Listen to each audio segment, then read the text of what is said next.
Muy buenos días, estimados alumnos del Centro Preuniversitario de la Universidad Nacional Mayor de San Marcos. Les habla la profesora docente Mer Rivera. Muy buenos días. Buenos días del curso de habilidad verbal que vamos a iniciar en este momento, 10:05 de la mañana. Bueno, estamos en la semana número 5, ¿sí? Y voy a compartir con vosotros mi pantalla para que podáis ver la exposición del día de hoy. Bueno, a ver, un minuto. Vamos cargando nuestro PPT. Vale. Ya tiene. Estoy compartiendo pantalla. Ustedes me van a decir. Un momento, por favor. Vale, la estamos presentando.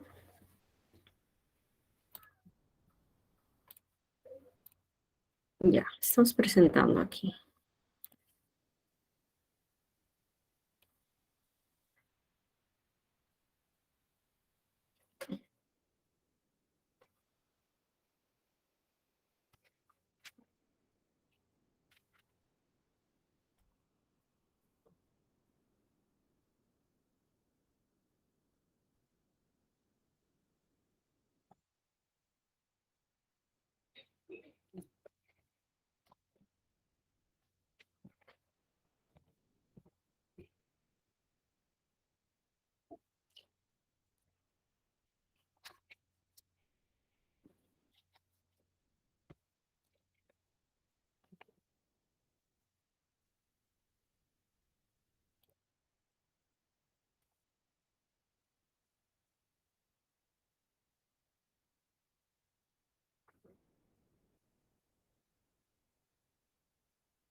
Estimados alumnos, pueden ver el PPT.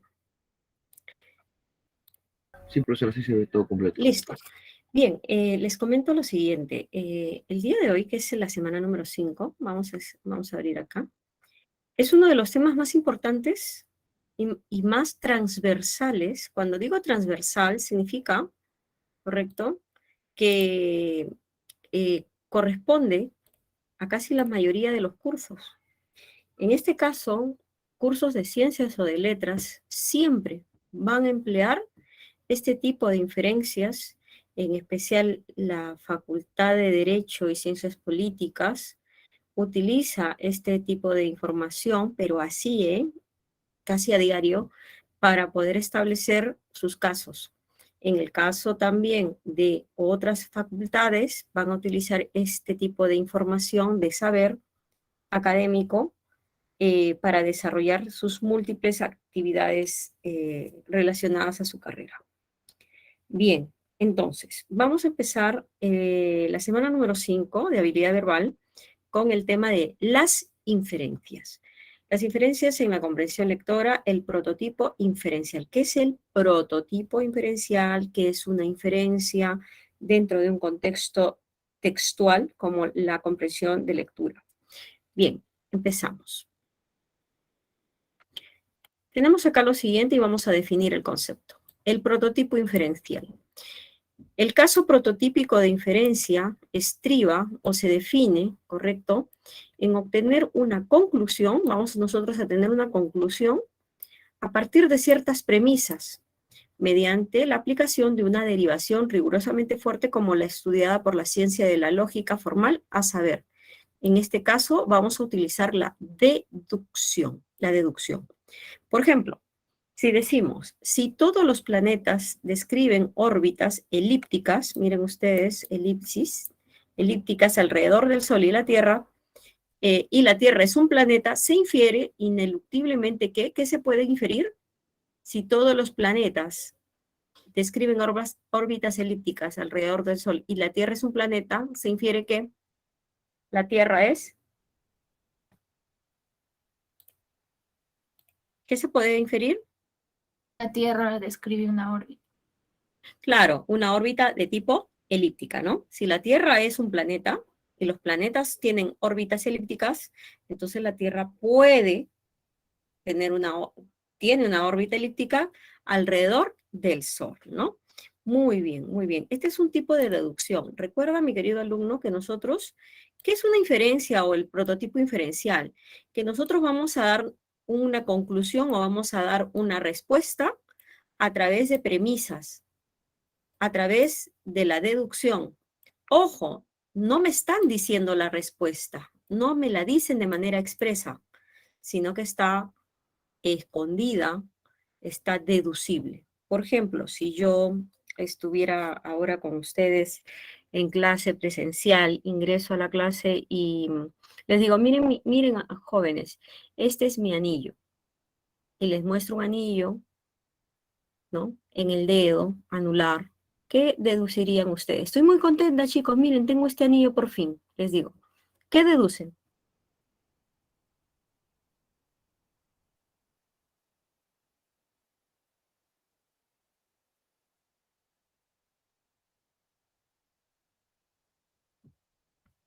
¿Qué deducirían? Les muestro, ¿no? Miren, chicos, acá está. Miren mi mano. Y les muestro un anillo.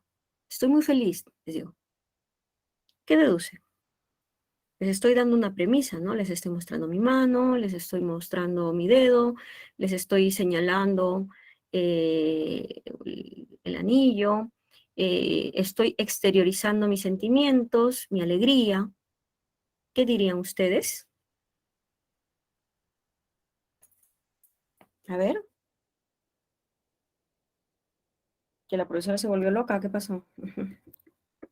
Que se ¿Se va va a a casar?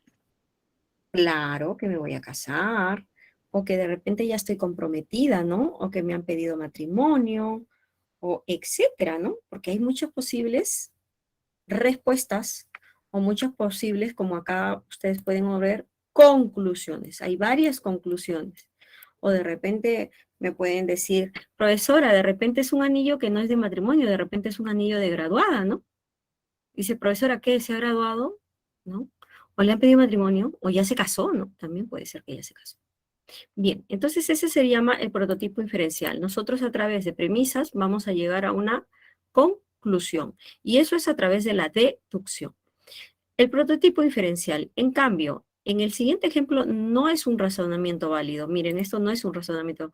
Miren, si todos los boleros que he oído hasta el día de hoy hablan de amor, entonces esto no es válido, ¿no? Porque como todos los boleros hablan de amor, entonces todo, hasta el día de hoy, entonces necesariamente todos los boleros hablan de amor. Eso sería lógico.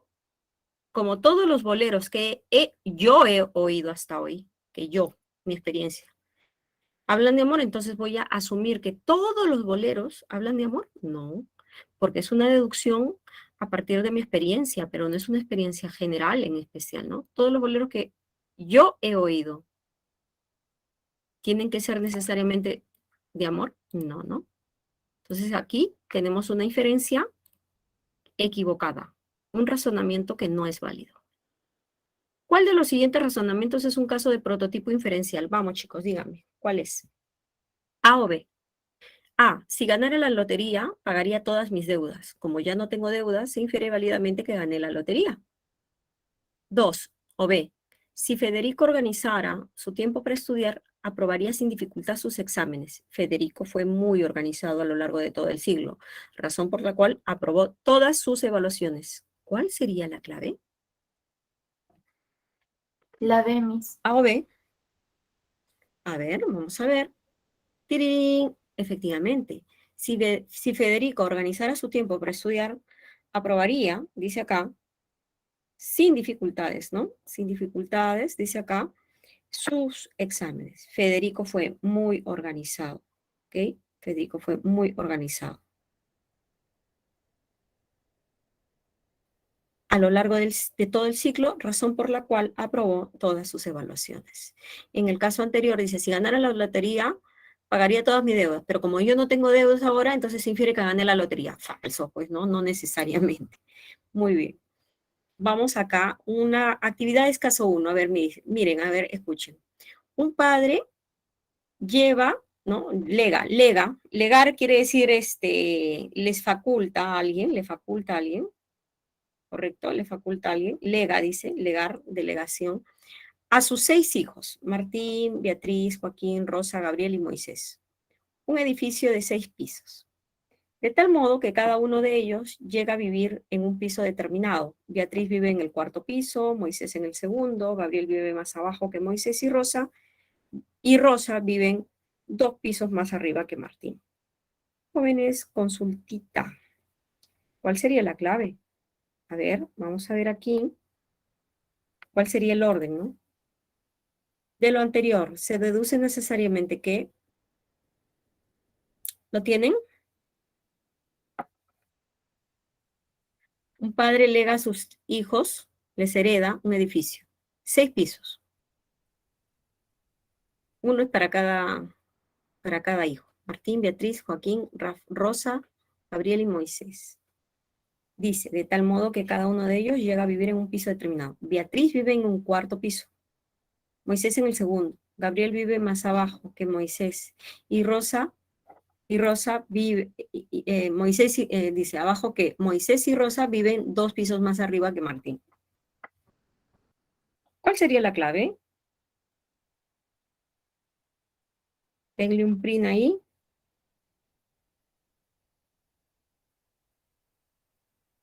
Y vamos a ver la primera pregunta. La primera pregunta, profesora, es, de lo anterior se deduce necesariamente que, a ver, que Joaquín no vive en el 5º piso. Joaquín no vive en el 5º piso. Caso 2. Se ha cometido un homicidio en la suite más lujosa del hotel. Luxury. ¿Qué significa luxury? Lujoso. Luxury. Se sospecha por el momento del contador. A ver, hay un contador, un jardinero y del recepcionista. Son 3, ¿ah? 1 contador, 2 jardinero, 3 recepcionistas. Si fue el contador, el crimen acaeció en el vestíbulo. Si fuera el jardinero, el asesinato se cometió antes del mediodía. Si la culpable es la recepcionista, el magnicidio se produjo hacia la medianoche.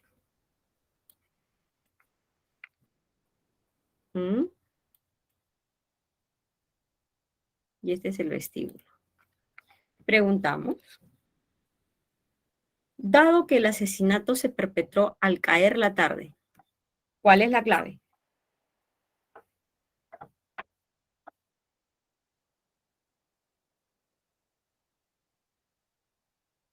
El asesinato se perpetró al caer la tarde.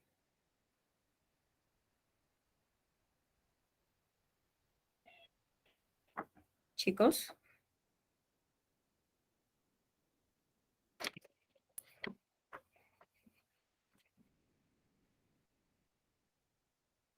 ¿Están ahí? O mucho nivel, de repente mucho. A ver, vamos a ver. Tim, el jardinero queda libre de sospecha. La persona que murió es poco importante, no, porque dice que es un magnicidio. El crimen tuvo lugar en la calle aledaña, no lo menciona. El culpable es necesariamente el contador, no, no es el contador, porque dice que el contador dice, el contador fue el crimen acaeció en el vestíbulo, pero no menciona nada del tiempo. Entonces el jardinero queda libre de sospecha. Esa sería una inferencia, a C. Vamos a las inferencias de la comprensión lectora. ¿Qué significa saber o qué significa los tipos de inferencia en la comprensión lectora, mis queridos alumnos? Les comento. Nosotros vamos a tener muchos tipos de inferencias. Por ejemplo, si nosotros inferimos dentro de un marco general, o sea, cuando tenemos un tipo de inferencia por la cual el lector obtiene una visión panorámica o general, nosotros le llamamos marco general, que gobierna el texto sobre la base de los datos, se llama inferencia holística. Holístico quiere decir todo, un todo. Cuando hablamos de inferencia de datos, que es a partir de los datos, ¿correcto? un dato oculto en el texto, o sea, nosotros a través de, leemos el texto y obtenemos un dato oculto, pero que se puede obtener sobre la base de otros datos explícitos en el texto. Entonces yo voy a obtener un dato oculto, ¿no? Un dato oculto en el texto a través de datos explícitos, ¿correcto? Del texto. Luego está la inferencia causal. ¿Qué significa la inferencia causal? Es un tipo de inferencia por la cual el lector establece la causa probable de un acontecimiento o fenómeno descrito, ¿no? Es una inferencia causal. Por ejemplo, ¿no? Si una persona, por ejemplo, si una persona no se vacuna, no presenta todas las vacunaciones, lo esperado que sería. ¿Cuál es la inferencia en nuestro país con respecto a las personas que no se vacunan, que no tienen el carnet de vacunación? ¿Qué va a pasar con ellos? No podrán, ¿qué cosa? No podrán ingresar a lugares públicos, ¿no? No podrán a lugares públicos, no tendrán oportunidad de realizar labores administrativas tampoco, porque están poniendo en peligro a otras personas. Entonces, ahí tenemos una causa, ¿no? Eso establecemos una causa. D. Inferencia prospectiva. Inferencia prospectiva. Es un tipo de inferencia por la cual el lector obtiene un dato futuro a partir de una información proporcionada en la lectura. Prospectiva. A ver, justo ahora estaba leyendo un canal de TikTok, ¿no? Y me gusta leer así las historias. Y había una tiktokera, ¿no? Que era transexual. Y ella dice, ¿no? Bueno, me ha sucedido algo terrible, dice, ¿no? En Dubái, ¿no? Donde van a ser los Juegos Olímpicos, ¿no? Me parece, o el partido, fútbol. Y no, yo soy transexual, dice, ¿no? Tengo mis documentos que acreditan que soy una mujer. Sin embargo, yo todavía no tengo el cambio de sexo completo. Pregunta, si en Dubái, a ver, si en Dubái llegamos al aeropuerto y en Dubái está prohibido el homosexualismo y una cultura transgénero, pregunto, ¿esta persona, si viaja, podrá ingresar al país? ¿Qué inferimos?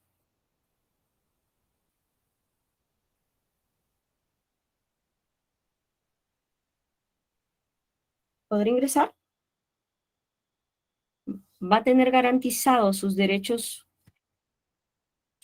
humanos, No, sus Miss. derechos sexuales? ¿Podrá o no? Pues no. Pues lo que uno entiende, mis queridos alumnos, es que no, lamentablemente. A la pobrecilla, bueno, vamos a decirle pobrecilla porque hay que respetar su opción, ¿correcto? Pues la auscultaron y le dijeron, usted es hombre y punto. Aquí en Dubái hay dos géneros, masculino y femenino. Usted nació con pene, pues es hombre. Usted nace con útero, es mujer. Con vagina, es mujer. Punto. Usted es un hombre. Pero mis documentos dicen que me llamo María no sé cuánto. Pues lo siento mucho. Usted es hombre. Usted tiene pene y usted es hombre. Se acabó.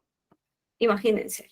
Entonces, ahí podemos hacer una inferencia prospectiva, porque a partir de un dato, ¿correcto? Dice acá, dice acá, es un tipo de inferencia por el cual el lector obtiene un dato futuro a partir de la información proporcionada en la lectura, o sea, un dato futuro. ¿Cuál sería el dato que nosotros hemos inferido?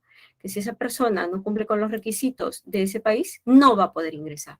Es el futuro. No, es que soy mago, yo lo he propuesto, sí, no. Esas son inferencias prospectivas.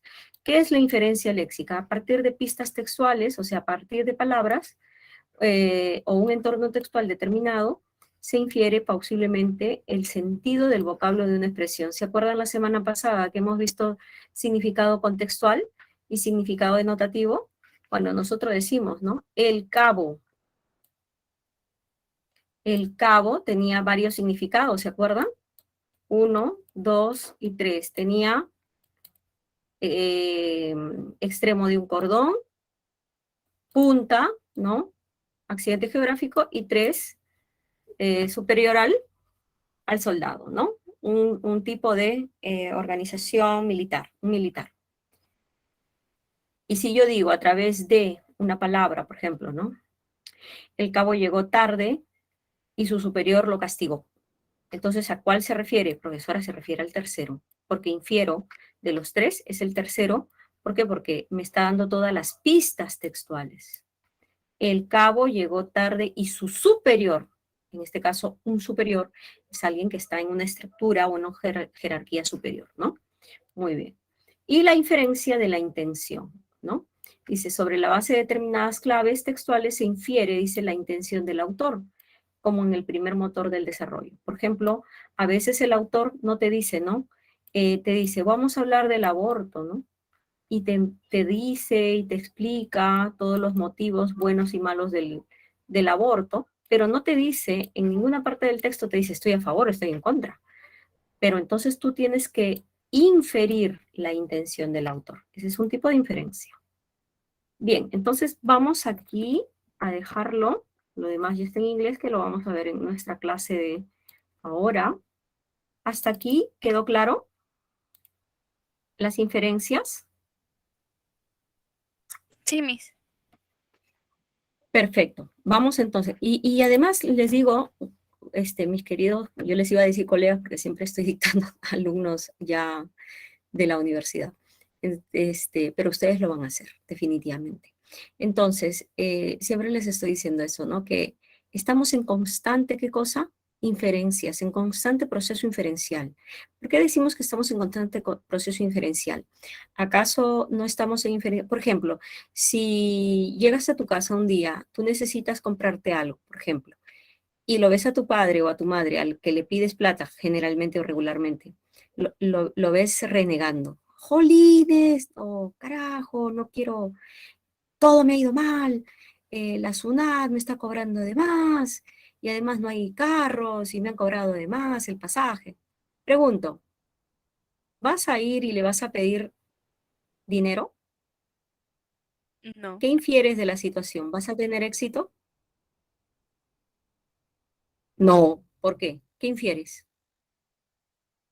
No puedes pedirle dinero. Es el peor momento de tu vida para pedirle dinero. ¿Por qué? Profesora, me va a gritar. Infiero que me va a decir, ¿qué? Me va a ir mal y encima tú me pides dinero, ¿qué te has creído? Y tú estás estudiando, ¿y por qué no ingresas a San Marcos? Y te va a sacar en cara todo, ¿no? RIP, sí. Tú en tu cabeza dices que descanse en paz. Efectivamente, entonces, efectivamente, te va a decir, aparte del problema que tengo con la empresa y con tu madre y con la familia, tú todavía no ingresas, ¿no? Te va a decir, ciclera, sí, te va a decir. Tú, ¿y cuándo tú vas a ingresar? Me pides plata, estoy aburrido, ¿no? Ouch, dice, sí, bueno, eso es lo que va a pasar, lógico, porque así son los padres, esa es su función, sacarnos en cara. Chicos, que a ustedes solos no les ha pasado, ¿ah? A mí también me ha pasado. Desmotivarnos, tirarnos al piso, decir, pero qué, tantos ciclos, tantos años necesitan para eso, tan difíciles. Yo en mis tiempos, ¿no? Yo en mis tiempos, o si no dice, yo conozco a alguien que con un ciclo ingresó, o sea, yo conozco a alguien, o a mí me dijo mi amigo, o sea, la típica, ¿no? Que la hizo a la primera, sí. Eso es mentira, chicos, eso es mentira. Yo me tuve que preparar 2 años para San Marcos.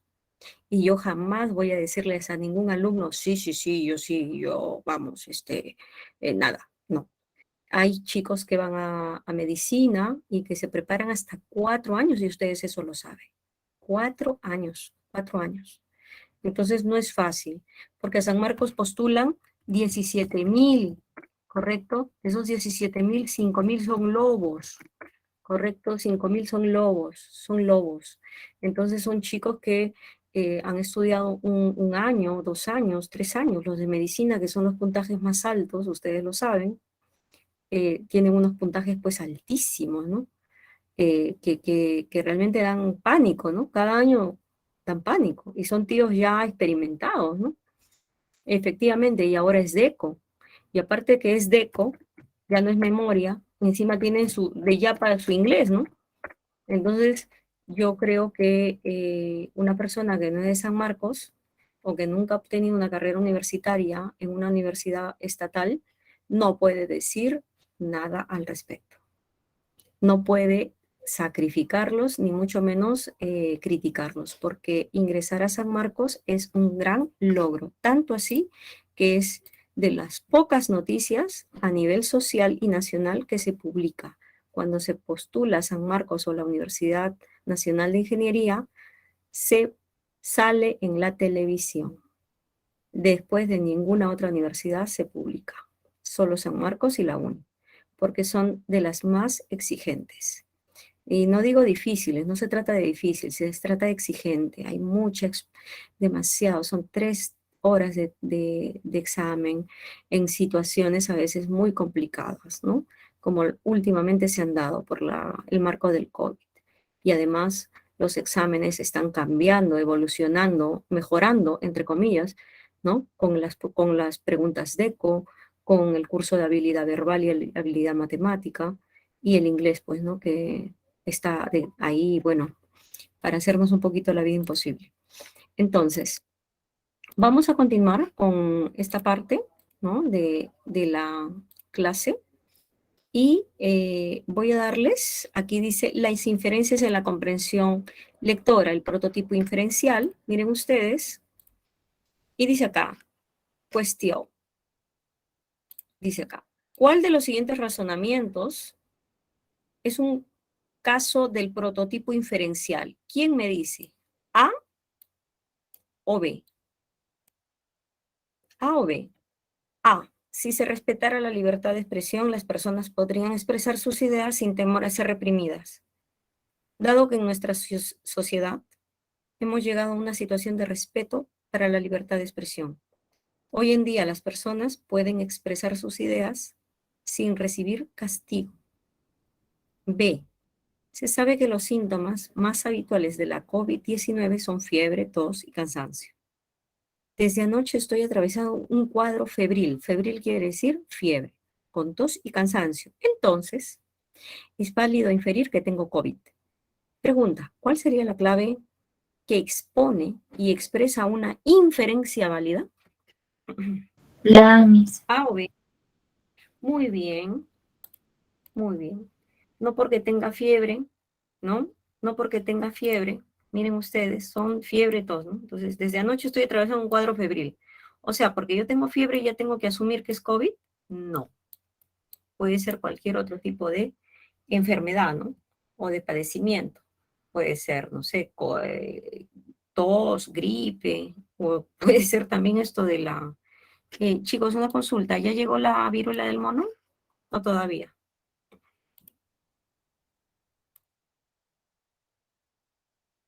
¿Ya llegó a Perú? Todavía, ¿no? ¿Llegó o no? Creo que todavía recién hay un caso en Piura. Uy, ha entrado por Piura, qué pena. Vale, vale. Bueno, aquí, perdón, aquí en Madrid hay ya 15, 20 casos. Había la semana pasada 8. 8 no, más o menos confirmados, después ya unos 15 y están aumentando. Y el otro día vi un TikTok de un chico que decía, no sé qué tengo, dice, y muestra sus brazos y era asqueroso. Era una viruela realmente asqueroso. Entonces, Dios mío, vamos a rezar, los que creen en Dios, vamos a rezar por, porque, porque la ciencia, ¿no? O porque nuestros científicos tengan la posibilidad de aislarnos de estas pandemias, ¿no? De estos padecimientos. Y los que no creen en Dios, bueno, y creen en la ciencia, busquemos una solución, ¿no? Para ello. Bueno, entonces, mis queridos alumnos, tenemos aquí, entonces, la lectura inferencial 1 van a leer la inferencial 1, la inferencial 2, ¿correcto? La lectura inferencial 1 y 2, y la lectura inferencial 3, que tiene que ver con la tipología de la tipología inferencial. Entonces tenemos 3 lecturitas: lectura inferencial 1, lectura inferencial 2 y lectura inferencial 3. No son tan largas, o sea, y tampoco son tan complicadas. Por eso que vamos a darle solo 20 minutos para 3 lecturas. Va a llegar aquí también, sí, va a llegar, Ariana. Dice que la gripe del mono está bueno, el inicio, ustedes saben, es una zoonosis, ¿no? Saben que es una zoonosis, ¿no? Es una enfermedad de animales que ha saltado al ser humano, lamentablemente. ¿Cómo? Bueno, hay muchas posibilidades, pero el contagio que acá mencionan en Madrid que se da es a través del contacto sexual. ¿No? Contacto sexual. Y acá la gente estábamos que está flipando, que acá nada de que, ay, sí, que sí, todo liberal, nada, nada, mis queridos alumnos, pero nada. Es a través de contacto sexual y a contacto también de infección de mucosas, o sea que ya no se puede dar un besito, pues ya no, hay que tener, vamos, ya no se puede jugar a la botella borracha, pues no, chicos, no, ya no, tiene que tener bastante cuidado, ahora ya tenemos que tener, vamos, qué miedo, ¿no? Qué miedo. Bueno, vamos a hacer entonces la lectura inferencial, claro, ya no, ya nada de botellas borrachas, todo, qué miedo. Ustedes van a jugar la botella borracha cuando ingresen a San Marcos, ¿ah? La quincana, la quincana. La gripe del mono, ¿ya? La viruela del mono, todo eso ahí. A ver, a ver. Sí, pues que hacen sus travesuras, ya cuando ingresen, cuando sean cachimbos, van a hacer sus travesuras en San Marcos. Es normal, se lo merece. Lectura inferencial 1, 2 y 3, entonces son las 10:37, mis queridos alumnos. Vamos a darles 20 minutos, entonces retornamos 10:57, ¿vale? ¿Les parece?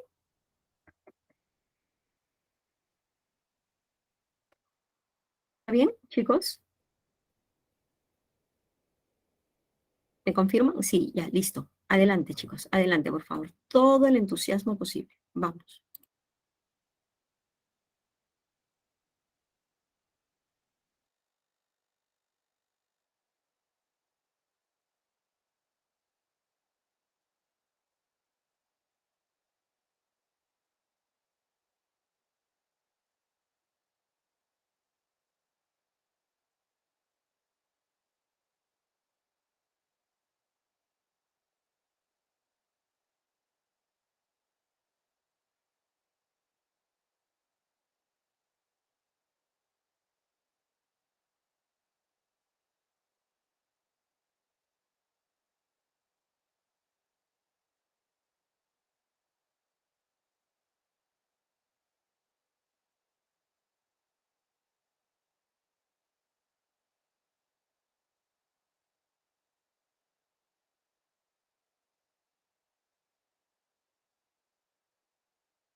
Mis queridos alumnos, retornamos.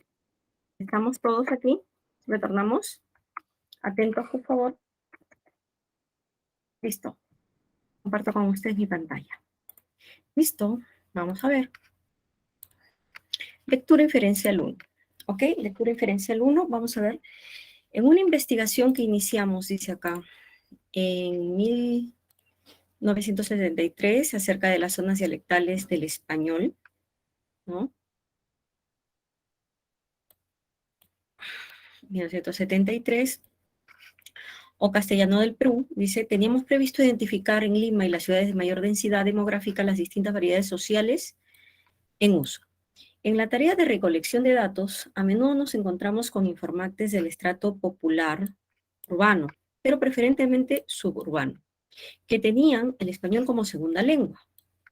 A priori, ¿qué significa a priori? Antes de la experiencia, ¿correcto? A priori, antes de experimentar la información, se podía percibir quiere decir antes de la experiencia, quiere decir que ellos estaban haciendo una inferencia, ¿no? Una inferencia. A priori se podía percibir, dice, que estos bilingües se encontraban en distinto grado de castellanización, y asimismo que su presencia en el conjunto tomado como muestra de la población limeña no constituía un hecho casual. En efecto, Lima ha crecido vertiginosamente en los últimos 30 años, y las cifras del censo de 1972 nos revelan que en la actualidad casi las 2/3 partes de su población están construidas por migrantes, y en su mayoría provienen, dice acá, de la zona andina, ¿no? Este poblador de los Andes, dice, este poblador de los Andes, que se ha trasladado a los valles costeños, y en particular a Lima, Chimbote, Tacna y Arequipa, ha dejado su residencia serrana, motivado por la búsqueda de mejores oportunidades de trabajo y de vías de movilización social. Lectura inferencial 1. Se infiere del texto que el autor, ¿qué pretende? Profesora, lo que quiere es, está describiendo, ¿qué cosa está describiendo? ¿De dónde viene el migrante andino? Describir el tipo de informante en su investigación, el migrante andino, ¿no? Porque es una investigación, ¿no? Describirlo nada más, no está diciendo si es correcto, incorrecto, si le gusta o no le gusta. No está alertando, no está revelando los pormenores, quiere decir los problemas, ¿no? Está explicar de qué manera puedo establecer comunicación con bilingües, no está explicando eso. Entonces, describir nada más, ¿no? Un tipo de informante en la investigación que estaban haciendo, ¿no? Es una investigación. Entonces, la 1D, la 2, a partir de la información sobre los habitantes de Lima, podemos deducir, en este caso la deducción sería que para la década de 1940 ya estaba constituida principalmente por limeños, ¿no? Entonces, en este caso, la clave sería la letra A, porque dice la lectura, en el texto indica que ha crecido vertiginosamente, dice, ¿no? En los últimos 30 años. La cifra del censo revela, el censo de que dice, 1972, que 2/3 partes de la población es andina, ¿no? Es migrante.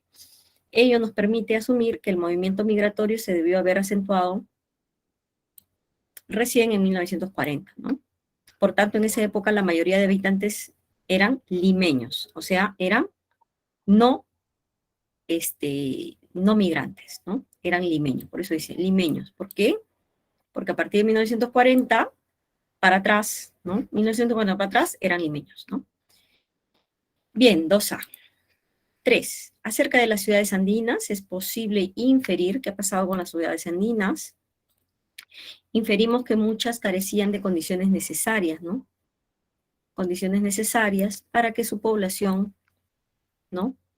Que sus habitantes laboren. Entonces, debido a estas condiciones precarias, posiblemente, ¿no? Porque inferimos que es precaria, que es malo la condición social allá, hubo una migración a Lima, una masiva, ¿no? Migración a Lima, ¿no? Entonces, el texto indica que una de las razones de la masiva migración a Lima y otras ciudades costeñas era justamente la búsqueda de trabajo. Por tanto, es probable que muchas de estas ciudades no contaran con las condiciones para que sus habitantes puedan trabajar. 3C de casa.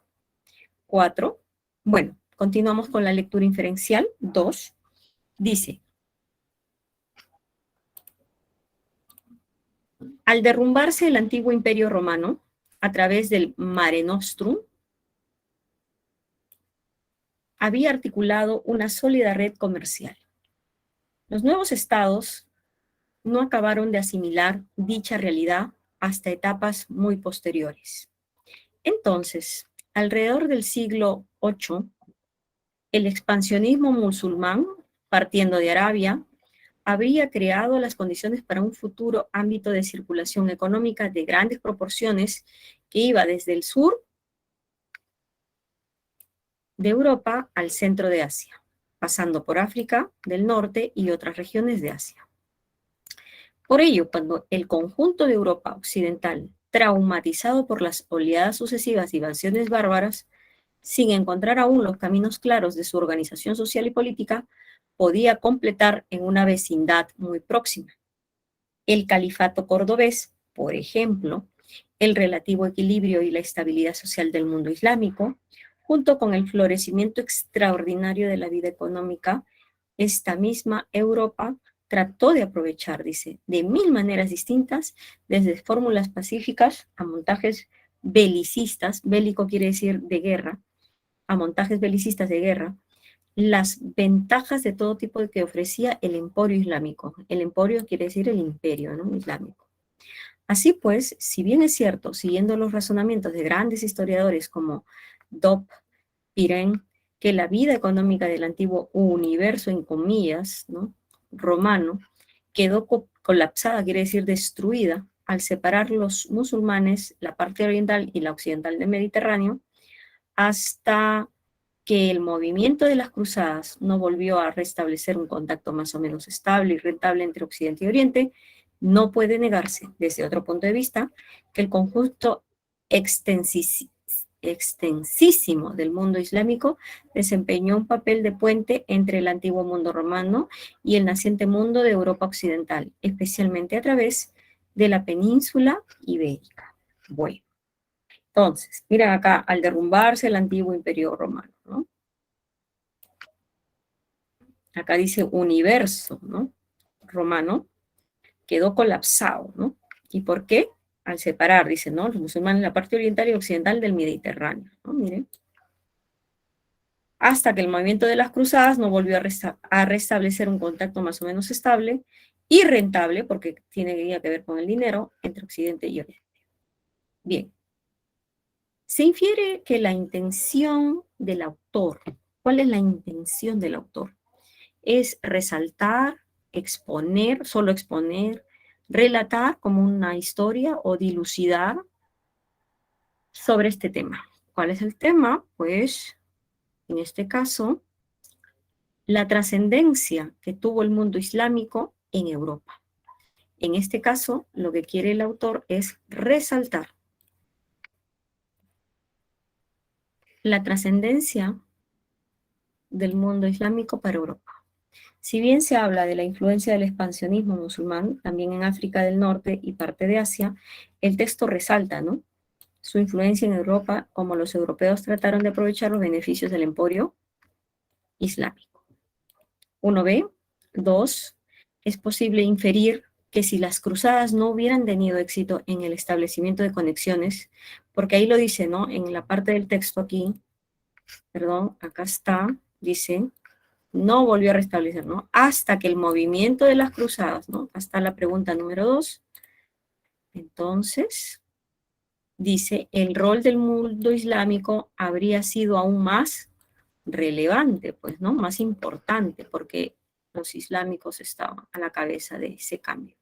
El rol del mundo islámico habría sido aún más relevante. El texto indica que Europa logra restablecer un contacto más o menos estable con Oriente, con las cruzadas, y que antes de ello la vida económica de este antiguo universo quedó colapsada, ¿no? Sabemos del rol trascendental de los musulmanes para Europa. Por ello, si no se hubieran establecido esas conexiones a partir de las cruzadas, Europa habría dependido aún más de los musulmanes. Clave A. 2A. 3. Se puede desprender del texto que el emporio islámico, o sea, el imperio islámico como estaba ahí, el emporio islámico, a ver, ¿dónde estaba esa palabra? Aquí, ofrecía el emporio islámico. En esta parte está, casi al finalizar el primer párrafo, ¿no? logra controlar, ¿no? El emporio islámico logra controlar una región fundamental para los europeos, ¿no? Porque el texto dice que con las cruzadas los europeos logran tener un contacto medianamente, más o menos, dice, ¿no? Estable con Oriente. Antes de ello, dependían de los musulmanes. 3A. Bien, vamos a la tipología de inferencias en comprensión lectora. Aquí ya lo había explicado, las 6 tipos de inferencias. Y vamos a la lectura inferencial 3. Primo Levi dice, 1919, nacimiento, 1987, fallecimiento. Describe a Primo Levi, ¿no? Químico, superviviente de Auschwitz, escritor. En ese orden invariable escribió el sistema periódico en 1975, 3 décadas después de abandonar un campo de concentración, 12 años antes de morir en el edificio de Turín, en el que también nació. El libro está compuesto por 21 capítulos de historias personales a las que atribuye y relaciona con un elemento químico. Levi apoya su existencia en esta rama desde que las descubre con la obstinación, que significa obstinado, terquedad, constancia, la obstinación de los 16 años, lo siguiente. Dice él, para mí, la química representaba una nube indefinida de posibilidades futuras. Esperaba, como Moisés, que de aquella nube descendiera mi ley y el orden en torno de mí, dentro de mí y para el mundo. Desde el principio, cuenta el italiano, la química se convirtió en un antídoto, en este contexto como un remedio, ¿no? Como una solución, como una liberación contra el fascismo. Ya sabemos que es el fascismo, ¿no? De Mussolini, porque este tío era italiano, el italiano. La segregación de razas, la marginación de los judíos, la supremacía del espíritu y el dogma, o sea, la teoría, contra la materia y el pensamiento. El libro avanza siguiendo las incursiones de Hitler en Europa. Levi también dedica un capítulo al campo de concentración donde estuvo internado. Llegó al infierno con más de 600 judíos italianos. Él fue uno de los 20 que salieron de él. Su suerte tuvo nombre de elemento químico, serio, y nombre de compañeros, Alberto y Lorenzo. Levi fue destinado a un laboratorio de la IG Farben que se dedicaba a producir goma Buna. Eso le permitió evitar los trabajos forzados y el frío escalofriante de Polonia. Además, le permitió robar 40 cilindros de cerio, de las que se podía sacar 3 piedras de mechero acabadas. Una piedrecita de mechero se cotizaba lo mismo que una ración de pan. Es decir, valía tanto como un día de trabajo. En total, 120 piedrecitas, 2 meses de vida para mí y 2 para Alberto. Y en 2 meses los rusos habrían llegado y nos liberarían. O sea, se nos habría liberado el cerio, elemento acerca del cual no sabía nada. Muy bien. Todas estas incursiones vitales, Levi las mezcla con explicaciones sobre el comportamiento de las moléculas o la destilación del benceno. Por ejemplo, cuenta al lector que el sodio es un metal degenerado, es decir, que solo lo es en el sentido químico de la palabra, porque no es rígido, ni brilla, ni flota sobre el agua. Asimismo, afirma que el amianto se extrae mal cuando está mojado de lluvia, y por eso el pluviómetro, pluvio es lluvia, pluviómetro, el que mide la lluvia, era un elemento muy importante en la mina. Detalla sus infructuosos trabajos con el fósforo para tratar la diabetes. Concluye su obra con la aventura ficticia es falsa, ¿no? Falsa, pero verosímil, posiblemente podría ser, de un átomo de carbono que finaliza su recorrido en una de las células de su cerebro encargadas de escribir. Esta célula, dice acá, que en este instante está guiando esta mano mía para que imprima sobre el papel este punto, este. Bien. Tenemos la inferencia holística, que es en todo, ¿no? La inferencia holística es un todo, por tanto, la inferencia holística es un recuento de algunos pasajes claves. ¿Por qué un recuento? Porque un recuento es una revisión general. Recuerda que la inferencia holística es general. En términos, el texto brinda una descripción de las secciones del sistema periódico en sí, el singular texto de divulgación que escribió Primo Levi. 1b. 2. Del hecho de que únicamente lograron sobrevivir 20 judíos italianos, se desprende que Levi fue un testigo de excepción del genocidio cometido por los nazis, ¿no? Se desprende, no lo dice el texto, pero si él sobrevivió, él es testigo, ¿no? Porque él llegó con 600 judíos italianos, ¿no? Y solamente fue uno de los 20 que pudo sobrevivir. Por tanto, Levi fue testigo directo de esa tragedia. 2b. 3. Se deduce que un factor clave que contribuyó a que Levi pudiera salir con vida de los campos de concentración fue que él era químico. Gracias a eso se salvó, ¿no? Y que sabía manejar todo este tipo de elementos. Por tanto, su odio contra el fascismo, no. Su renombre como escritor, su espíritu cuestionador, su formación profesional, sea cual sea, él era profesional, lo salvó eso. De la lectura se desprende que su trabajo en el laboratorio fue por razones por las que Levi pudo sobrevivir, en vista de que las tareas que asumió en ese espacio se puede afirmar que fue derivado de ese lugar por su formación profesional. 3a. La palabra antídoto, ¿no? Significa protección, ¿no? El antídoto, el antídoto quiere decir, cuando te envenenas, se tienen que dar un antídoto. Un antídoto es una solución. En ese contexto ya no es una solución, es como una protección. En la lectura se indica que Primo Levi encontró en la química un refugio, ¿no?, frente al ambiente político hostil y los prejuicios que imperaban en su contexto. En tal sentido, se puede inferir que el término antídoto implica una protección, él sintió una protección. 4d y 5. Se infiere de la intención principal de la autora es brindar, ¿no?, una caracterización de la estrategia empleada por Levi en el sistema periódico. La autora está enfocada en describir cómo Levi, consigue crear un discurso que brinde información científica, pero al mismo tiempo comunica sus experiencias vitales. En tal sentido, la intención principal de la autora es describir esta estrategia. 5c.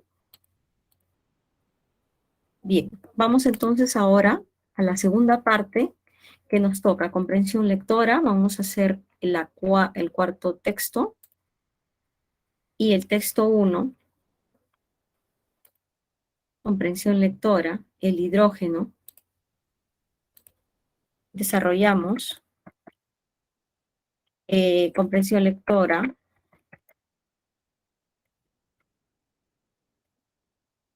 sección D, texto 1 y texto 2. Tenemos comprensión lectora en la sección B, tenemos el texto 1, que tiene que ver con el nivel del mar, la subida del nivel del mar y las ciudades, 1, y el segundo sería un texto dialéctico, o sea, uno donde esté a favor y el otro en contra, 2A, 2B. Ese sería por el momento.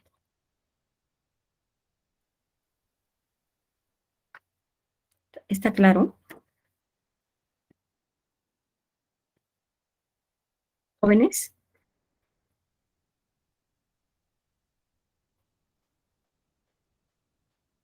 Chicos, ya, listo, adelante. Entonces voy a poner acá, son 11:20, pues, ¿no? 11:20, vamos a 20 minutos. 11:40, ¿vale? Listo. Adelante, jóvenes.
Ahora subió el huevo, ¿no? Porque ya terminé hasta 8 soles ya. Su audio, alumno.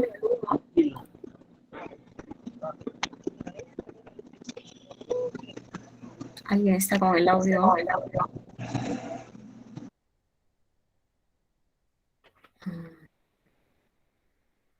Tengan cuidado con sus audios, jóvenes, que se escucha.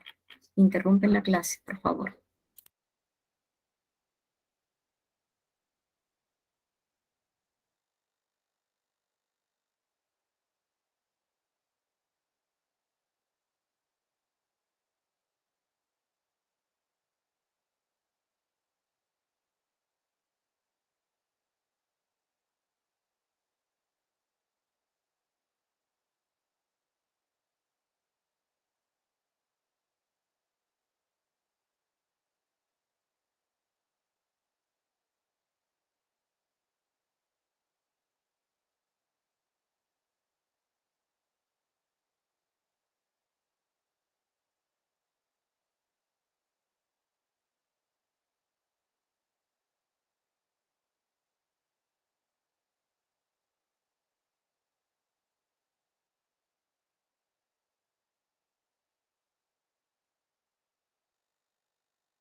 Jóvenes, retornamos. ¿Estamos? Chicos, Sí, profesora. ¿estamos? Listo, muchas gracias por responder. Vamos a continuar entonces.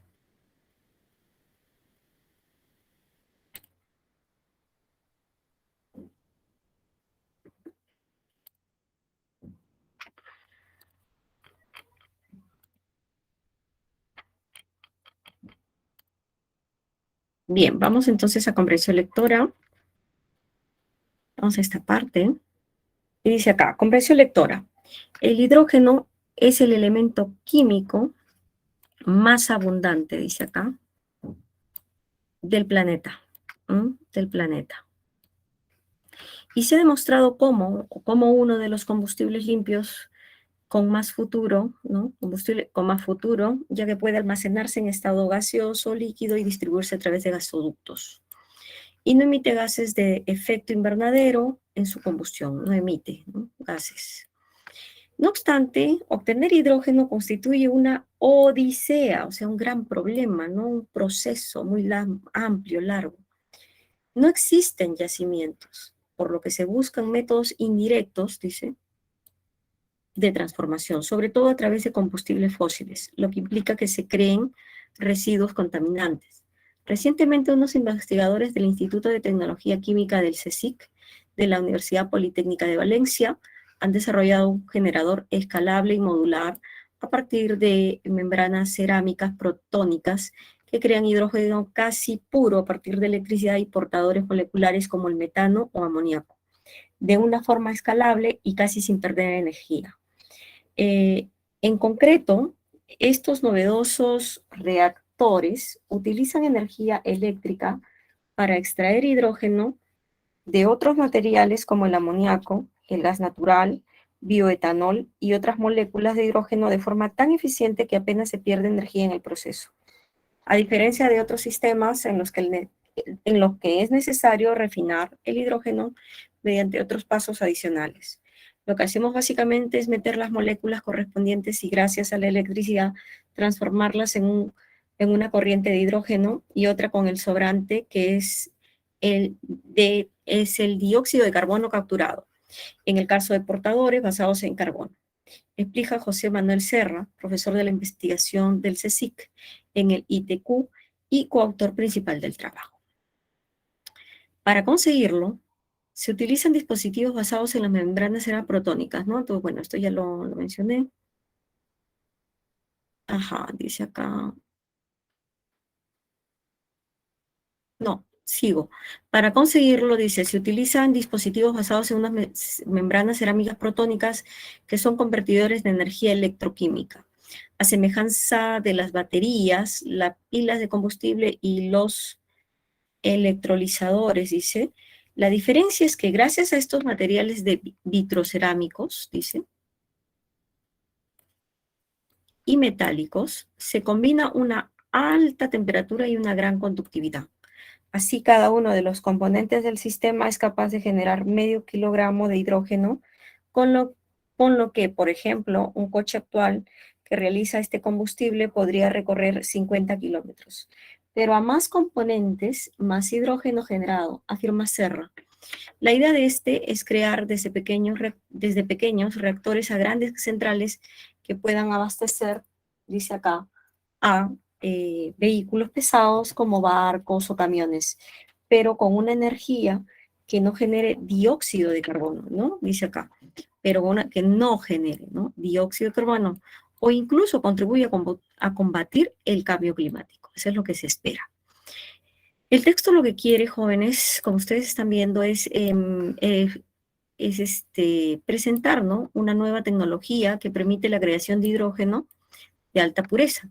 El texto presenta un nuevo sistema que permite producir hidrógeno de una manera económica y eficiente con el objetivo de este proyecto es asegurar el rol del hidrógeno en un combustible alterno al petróleo y sus derivados, evitando también el efecto invernadero, ¿no?, y la contaminación. 1A. 2. La palabra odisea, que está en la primera parte del texto, en el primer párrafo, tiene que ver con la dificultad, ¿no?, de obtener el hidrógeno, ¿no? No se puede, es muy difícil, es una odisea, dice, obtener el hidrógeno, ¿no? Porque no está en estado natural. Se tiene que obtener de manera, ¿no? Totalmente aparte, ¿no? De manera muy artificial. 2b. 3. De las últimas afirmaciones de Serra, dice acá, se puede inferir que la investigación presentada en la lectura, correcto, dice, según Serra, hacia el final de la lectura se busca crear pequeños reactores, ¿no? Centrales. En ese sentido, se busca implementar la producción de hidrógeno de forma masiva para cubrir las necesidades energéticas del programa. ¿Ayudaría a transformar radicalmente los hábitos de las personas? No. ¿Aumentaría las temperaturas producidas en el efecto invernadero de la orbe? No. ¿Carece de tecnología necesaria para llegar a ser una alternativa energética o podría contribuir para implementar la producción de energía o de hidrógeno a gran escala? Esta, letra D, ¿correcto? Podría contribuir para implementar la producción de hidrógeno a gran escala, ¿no? Crear desde pequeños reactores a grandes centrales, ¿no? 3 de 4, con respecto al nuevo sistema para producir hidrógeno, es incompatible, estamos viendo la incompatibilidad aquí, sostener, dice que ha sido el primero, dice, ¿no? En ser creado para la producción de este elemento químico, el primero, no. Dice, en el texto se indica que otros sistemas, existen otros sistemas, o sea, no es el primero. No es el primero. Para producir hidrógeno, pero que requieren un proceso de refinamiento posterior. En tal sentido es falso, ¿no? Sostener que es el primero. No, no ha sido el primero, ¿no? Porque hay otros. 4b de beso. 5. Si el sistema de producción de hidrógeno carecería de la tecnología para capturar el CO2, realmente no tuviera ningún sentido, ¿no? Sería discutible, ¿no? Promoverlo. No tendría ningún sentido como alternativa de impacto ambiental, porque si el hidrógeno no ayudara a la descontaminación o a la captura del CO2, no serviría de nada. Sería discutible promoverlo como una alternativa de escaso impacto ambiental. 5C. Bien, hasta ahí vamos un punto. Un texto, un momentito, por favor.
Bien, seguimos con el segundo texto. Tenemos, me parece que a las 11:55 tenemos receso. Por favor, me confirman.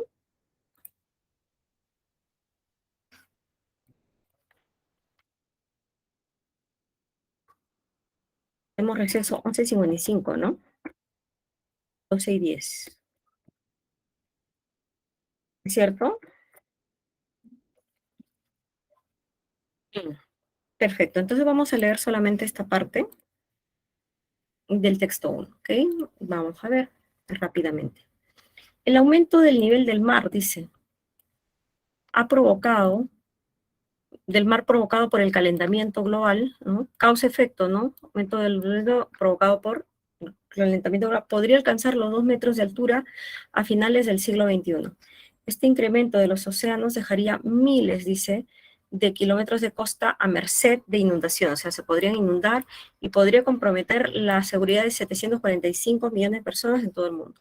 Lo que nadie imaginaba hace 5 décadas es que las emisiones actuales de CO2 calentarían el planeta hasta propiciar el deshielo de los polos, y el retroceso quiere decir que se eliminarían los glaciares, ¿no? Se derretirían los glaciares. La velocidad a la que avanza el cambio climático, intensificada por la acción del hombre, ha elevado el nivel del mar unos 7 centímetros desde 1993 y unos 17 desde 1900, según recogió el gobierno de Estados Unidos en su informe Climate Science Special Report. Entre las causas del aumento del nivel del mar destaca el calentamiento de los océanos, ¿no? La revista científica PNAS publicó en 2018 un estudio satelital que atribuye el 50% del crecimiento de los mares durante el último cuarto de siglo a la dilatación térmica del agua. Asimismo, otro factor clave para comprender este proceso es el deshielo de los polos, ¿no?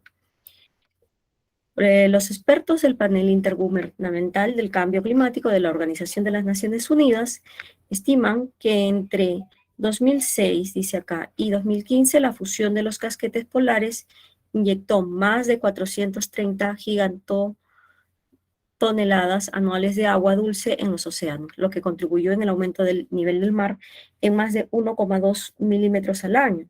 Finalmente, el derretimiento de los glaciares es otro factor a considerar.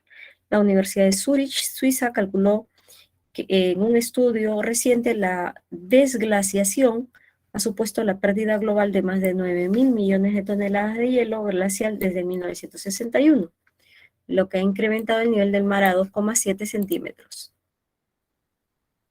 ¿Cómo afectará la subida del mar en las ciudades? Cádiz, Liverpool, Ámsterdam, Nueva York, Cancún y Río de Janeiro. Estas ciudades son costeras. ¿Qué significa? Bahía de Cádiz quedará anegada, quiere decir inundada, desaparecerían los puertos. En Liverpool, la capital holandesa, dice podría perder hasta el 92% de su superficie, o sea, desaparece. Países Bajos. Las autoridades neoyorquinas dicen que para poder protegerse de la subiría el mar, algunos de los lugares más paradisíacos se perderían, ¿no? Y serían sepultados, dice en Cancún, y las playas de Copacabana podrían desaparecer, ¿no? Uno, el texto de forma global aborda, ¿no? Letra B, el incremento del nivel del mar, sus causas, sus posibles consecuencias, porque está en la infografía, ¿no? Las consecuencias están en la infografía. 1B. 2. La palabra retroceso, cuando habla de los glaciares, retroceden, quiere decir que los glaciares disminuyen. O sea, como se derriten, disminuyen. 2. Se decasa. 3. Se infiere del gráfico que los posibles efectos del aumento del mar en ciertas ciudades, en el gráfico, lamentablemente, transformarían por completo la geografía de estos territorios, porque algunos territorios dice que van a desaparecer, ¿no? Desaparecerían o cambiarían, ¿no? En Liverpool, Río de Janeiro, Nueva York. 3 dedos, ¿no? 4, sobre las causas del incremento del nivel marítimo, es incompatible, dice. El calentamiento aportó 460 gigatoneladas, no, dice acá. Según la lectura, fue la fusión de los casquetes polares, ¿no? No el calentamiento, sino la fusión, lo que aportó más de 470 gigatoneladas anuales de agua dulce en la masa oceánica, más, ¿no? Entonces, 4B. Y 5, finalmente, si el CO2 tendiera a enfriarse, al alejarse cada vez más del ecuador terrestre, o sea, si el CO2 se enfría, ya no habría efecto invernadero, no habría, ¿qué cosa? No habría el calentamiento y, por tanto, podría ser considerado un agente para conservar los paisajes polares. Como no hay calentamiento, entonces los glaciares no se derretirían, por tanto, se conservarían los paisajes polares. 5 de dedo. Nos quedamos aquí, jóvenes, vamos a quedarnos ahí. Vamos al receso, ¿ok? Nos quedamos en el texto 2A y B, ¿ok? Vamos al receso. días retornamos.